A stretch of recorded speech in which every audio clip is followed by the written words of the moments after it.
Motor போட்டு மேல் தொட்டிக்கு தண்ணி ஏற்ற தெரிஞ்ச கழுதைகளுக்கு தொட்டி நிறைஞ்சதும் அதை ஆஃப் பண்ணணும்னு கூட தெரியாதா? தொட்டி நிறைஞ்சு தண்ணி வாசலெல்லாம் வெள்ளமாக ஓடுதே. இதே அவன் சொந்த வீடாக இருந்தால் இப்படி செய்வானுங்களா? பகீரென்று அதிர்ந்து போன தேவநாதன் அர்ச்சனாவை பார்த்து, ஏ அர்ச்சனா, நீ மோட்டார் போட்டியா என்று அச்சக்குரலில் கேட்க, அவள் இல்லையே என்று சொல்ல சொல்ல அவசர அவசரமாய் வந்து நின்ற கைலாஸ், ஐயோ, நான் தான் மோட்டார் போட்டேன், ஆஃப் பண்ண மறந்துட்டேன் என்று தலையை சொரிந்தபடி நின்றான். போச்சு, ஏற்கனவே அந்த அம்மா என்ன காரணம் கிடைக்கும் சண்டை போடலாம்னு காத்துக்கிட்டு இருந்தான். கரெக்டாக அதுக்குன்னு ஒரு வலுவான காரணம் இன்னைக்கு கிடச்சிடுச்சு. அவ்வளவுதான். இனி மாப்பிள்ளை வீட்டுக்காரங்க வர்ற வரைக்கும் இதையே பேசிக்கு இருக்கும். சொல்ல முடியாது. மாப்பிள்ளை வீட்டுக்காரங்கிட்டே கூட இதை சொல்லி நியாயம் கேட்டாலும் கேட்கும். தேவநாதன் தலையில் கை வைத்தபடி அமர்ந்தான். கோபமாய் தன் தம்பி கைலாசை பார்த்த அர்ச்சனா, ஏண்டா மோட்டரை ஆஃப் பண்ண மறக்கிற அளவுக்கு உனக்கு என்னடா வேலை? உஷ்ணமாய் கேட்டாள். இல்லைக்கா, திடீர்னு நடுவில் கரண்டு போனப்போ மோட்டர் நின்றுடுச்சு. அப்புறம் கரண்டு வந்தது எனக்கு தெரியலை. மோட்டார் தொடர்ந்து ஓடியதும் எனக்கு தெரியலை. கண் கலங்கி விட்டான் கைலாஸ். தன்னால் அக்கா சுலோச்சனாவின் பெண் பார்க்கும் நிகழ்வில் ராசபாசா வாங்கிவிடுமோ என்று அவன் பயந்தான். இப்போ என்ன பண்ணுறது? எப்படி அந்த பொம்பளை வாயை ஆஃப் பண்ணுறது? யோசித்தபடியே அர்ச்சனா வாசலுக்கு செல்ல முற்பட ஓடி வந்து அவளை தடுத்தாள் பார்வதி. அடியே, 1000 தலை வாங்கிய அபூர்வ சிந்தாமணி, நீ போகாதடி. நீ போனால் பிரச்சனையை தீர்க்க மாட்ட. அது கூட சரிக்கு சரி வாய் கொடுத்து பிரச்சனையை பெருசு தான் ஆக்குவ. அதனால் நீ இரு, நானே போகிறேன், போய் கெஞ்சுறேன் சொல்லிவிட்டு அவளே வெளியே சென்றாள். வெளியே பக்கத்து போர்சன் ஆளிடம் விசாரித்து கொண்டிருந்தாள் சம்பூரணம். பார்வதி தானாகவே வழியே சென்று, சம்பூர்ணமா, நான் தான் மோட்டார் போட்டேன், இடையில கரண்ட் ஆஃப் ஆனப்போ மோட்டார் நின்றுடுச்சு. நான் எங்கள் கைலாஸ் தான் தொட்டி நிறைஞ்சிடுச்சுன்னு மோட்டார் ஆஃப் பண்ணிட்டான் போல இருக்குன்னு நினச்சிட்டேன். அதனால் கரண்ட் வந்ததும் மோட்டார் ஓடியதை நான் கவனிக்கலம்மா, மன்னிச்சிடுங்கம்மா, தப்பு என்னோடது தான். மொத்தமாய் சரண்டர் ஆனாள் பார்வதி.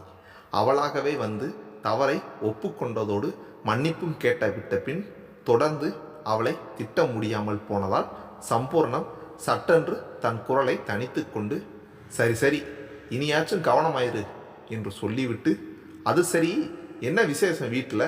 வாசலெல்லாம் சாணி போட்டு மொழிகி இருக்கு, கோலமெல்லாம் அசத்தலாய் போட்டிருக்கு என்று கேட்டாள். அது வந்து என்று தர்ம சங்கடமாய் மென்று விழுங்கிய பார்வதி கடைசியில் வேறு வழி இல்லாமல், நம்ம சுலோச்சனாவை பொண்ணு பார்க்க மாப்பிள்ளை வீட்டுக்காரங்க வர்றாங்க, அதான் என்றார். ஓ, அதான் பார்த்தேன். அந்த வீட்டில் இருந்து பிளாஸ்டிக் சேரெல்லாம் உங்கள் வீட்டுக்குள்ளார போகும்போது நினச்சேன். சரி சரி, எப்படியோ நல்ல விதமாக முடிஞ்சால் சரி. அவள் பேச்சில் இருந்தது உண்மையான ஆசையா இல்லை கடுப்பில் வெளிவந்த பொறாமை ஆசையா என்பது புரியாமல் யோசனையுடன் வீட்டிற்குள் திரும்பினாள் பார்வதி. என்னாச்சு? என்ன சொன்ன? தேவநாதன் பரபரப்பாய் கேட்க, கரண்டு போன உண்மையை சொன்னேன். கரண்டு வந்தது தெரியலைங்கிற உண்மையும் சொன்னேன். ஆனால் மோட்டார் போட்டதும் அதை ஆஃப் பண்ண மறந்ததும் நான் தானும் கூடவே ஒரு பொய்யையும் சேர்த்து சொல்லிட்டேன். அவ்வளவுதான். எதுவும் பேசாமல் அமைதியாக போயிட்டான். அப்பாடா, இதே அமைதியை அவள் மாப்பிள்ளை வீட்டுக்காரங்க வந்துட்டு திரும்பி போகிற வரைக்கும் கடைபிடிச்சா போதும் என்று நெஞ்சை தொட்டு கொண்டு சொன்னார் தேவநாதன். தன் தாயும் தந்தையும் அந்த சம்பூர்ணத்தை கண்டு இந்த அளவிற்கு பயப்படுவது அர்ச்சனாவிற்கு ஒரு ஆங்காரத்தை ஏற்படுத்த, அது திருந்தாத ஜென்மம், இதுக திருந்தாத ஜென்மங்கள் என்று தனக்குள் சொல்லி கொண்டார். சரியாக காலை 10:15 மணிக்கு தரகர் தனது டிவிஎஸ் 50யில் முன்னால் வந்து இறங்க, அவருக்கு பின்னால் அடுத்த 10வது நிமிடத்தில் 2 கார்களில் வந்து சேர்ந்தனர் மாப்பிள்ளை வீட்டார்கள். முதல் காரிலிருந்து முழுவதும் ஆண்களாகவே இறங்க, 2வது காரிலிருந்து பட்டு சேலைகள் சரசரக்க பெண்கள் இறங்கினர். கூடத்தில் விரிக்கப்பட்டிருந்த ஜமுக்காலத்தில் அவர்கள் அனைவரும் அமர, மாப்பிள்ளை பையனும் அவருடைய அப்பாவும் மட்டும் நாற்காலியில் அமர்ந்து கொண்டனர். தரகர் தேவநாதனை பார்த்து அவரையும் நாற்காலியில் உட்காரும்படி கஞ்சாடை காட்ட, படக்கென்று பக்கத்தில் இருந்த நாற்காலியின் நுனியில் தயக்கத்துடன் உட்கார்ந்து கொண்டார் தேவநாதன்.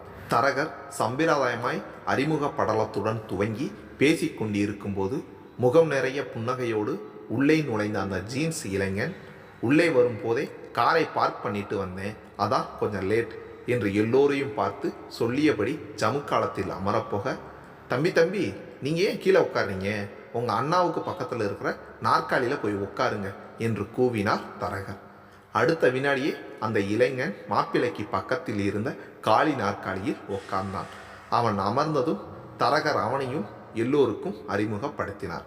இவர் மாப்பிள்ளையோட தம்பி, பெங்களூரில் ஏதோ கம்ப்யூட்டர் கம்பெனியில் வேலை பார்க்கிறாரு. அவன் பெண் வீட்டாரை பார்த்து மொத்தமாய் கைகூப்பி வணக்கம் தெரிவித்தான். தொடர்ந்து இரு வீட்டாரும் சில பொது விஷயங்களை பேச தரகர் கண்ணுசாமி இடையில் புகுந்து அந்த பேச்சை மெல்ல திசை மாற்றி திருமணம் பற்றிய பேச்சுவார்த்தையை ஆரம்பித்து வைத்தார். அவர் ஆரம்பித்ததுதான் தாமதம்.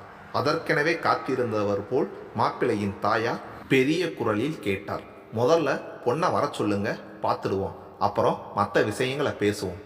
அதுக்கென்ன, தாராளமாய் பார்த்துடலாம் என்ற தேவநாதன் மனைவியை பார்த்து, பார்வதி சுலோச்சனாவை வர சொல்லுமா என்றார். சில நிமிடங்களில் அசாதாரண ஒப்பனையில் மிளிர்ந்த சுலோச்சனாவை அர்ச்சனா அழைத்து வந்தார்.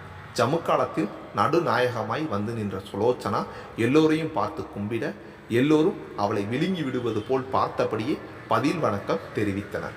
ஒரு கற்சிலையைப் போல் அப்படியே சில நிமிடங்கள் நின்றிருந்த சுலோச்சனா தொடர்ந்து என்ன செய்வதென்று புரியாதவளாய் தடுமாற, தேவநாதன் அவளை காப்பாற்றும் விதமாய், அம்மா சுலோச்சனா போமா, உள்ளார போய் எல்லோருக்கும் காஃபி எடுத்துட்டு வந்து கொடுமா என்றார்.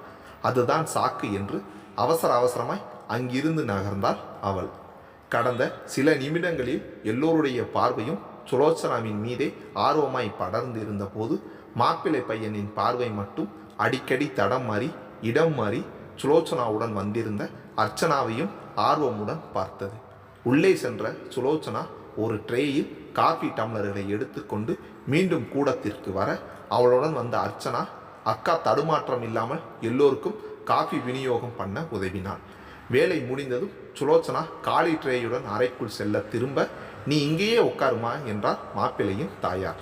தன் கையில் இருந்த ட்ரேயை அர்ச்சனாவிடம் கொடுத்துவிட்டு ஜமுக்காலத்தில் அவர்களுடன் தானும் அமர்ந்து கொண்டாள் சுலோச்சனா.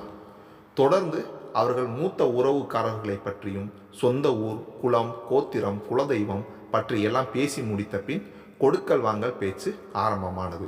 அந்த பேச்சு நிகழும் சூழ்நிலையில் தன் மகள் அங்கே அமர்ந்திருப்பது அவ்வளவு நாகரிகம் இல்லை என்பதை புரிந்து கொண்ட தேவநாதன், அம்மா சுலோச்சனா, நீ வேணா எந்திரிச்சு உள்ளார போமா என்றார்.